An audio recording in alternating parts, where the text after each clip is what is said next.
CodyFern has returned to us. Welcome in as we discuss American Horror Stories Season 2, Episode 4, Milkmaids. It started off with a colonial setting, which is always a good thing in terms of horror.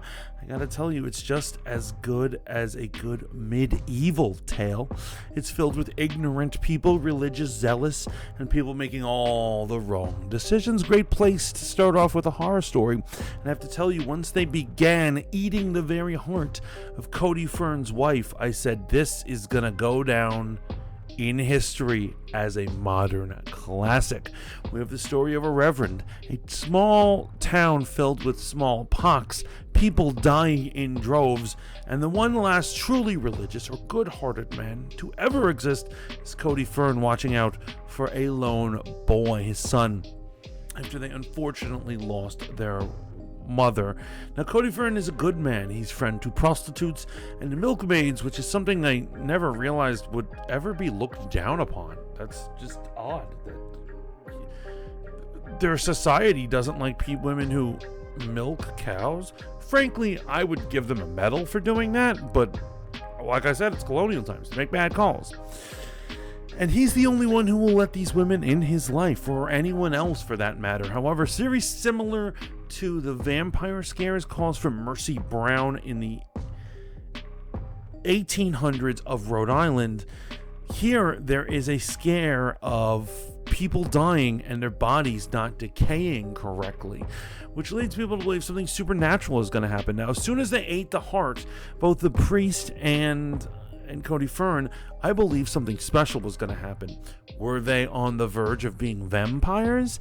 Is the pastor actually some sort of supernatural entity, like a sorcerer or a demon, or, like I said, a bloodsucker of night?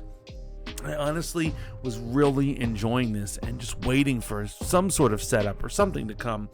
And as usual, just like most Ryan Murphy productions, he has to ruin it in Act 3. Now, sometimes that's Act 3 of an actual season, but I'm referring to, we just have one episode here to deal with. And let me tell you, that last 15 minutes was just horrible. It actually makes me wonder if Matty Koto, the man who wrote it, is he a hermit? Has he not met other humans? Does he not conversate well? Has he never met a 10-year-old boy, or understand the basic principles of combat, or the basic principles of human motivation? I don't know, but in the last 15 minutes, it all went to drivel. It vanished. People started acting violently for no reason. Certain characters are immune to the bashing or horrible blunt force trauma of melee weapons, while others are brutally killed with a butter knife. All sorts of things happen, which ultimately culminates in CodyFern's son being a homicidal murderer without any warning or actual setup for that. He was a rude kid, yes, but what they had him do, it makes zero to no sense, which is actually took the episode that had such potential, such epic levels of potential, and literally just dropped it on its head.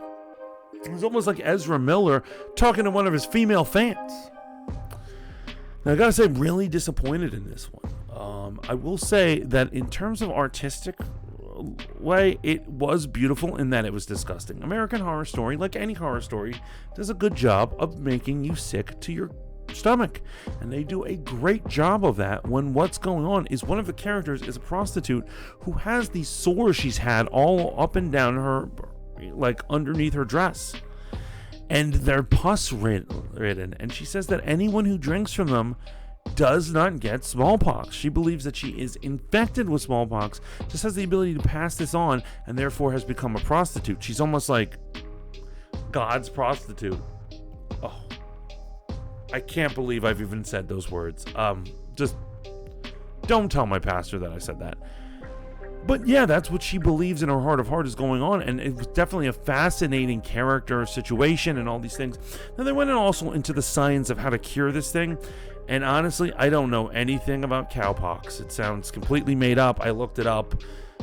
I don't understand the science of how that cures what or where or how. I don't get it. Now, another part of the artistic part of this, which I've got to say, is I loved the beautiful lesbian lovemaking scenes. There are two beautiful actresses in there, and they get it on, and their scenes are very erotic, very American Horror Story, and worth a watch. That's probably the best part of this episode. By far, that's probably the best part of this series. Now that I've revealed a lot about myself in this review, I have to say that at the end of the day, I'm going to give this episode a 4 out of 10 stars.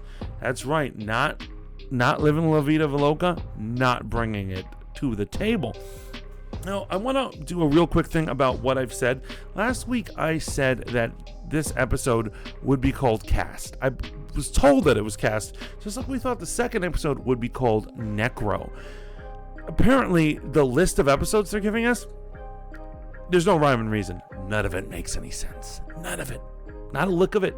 So I'm just here trying to do my micro reviews, trying to talk about American Horror Story, trying to get down to the truly spooky things in life. I hope you're really enjoying this series. I enjoy it, even though I think I kind of take dumps on it.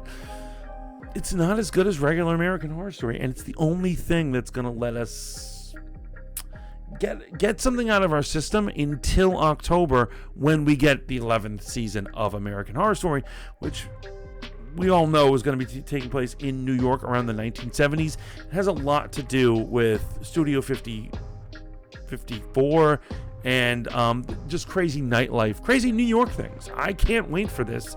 I think it's going to be a really good one.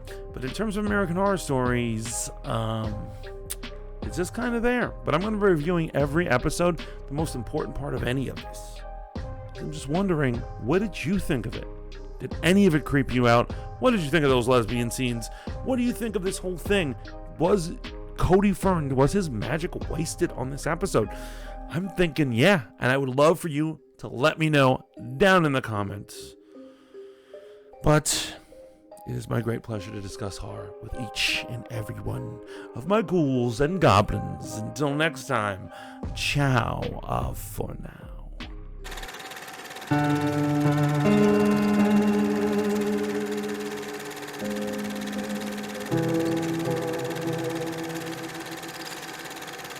Thank you.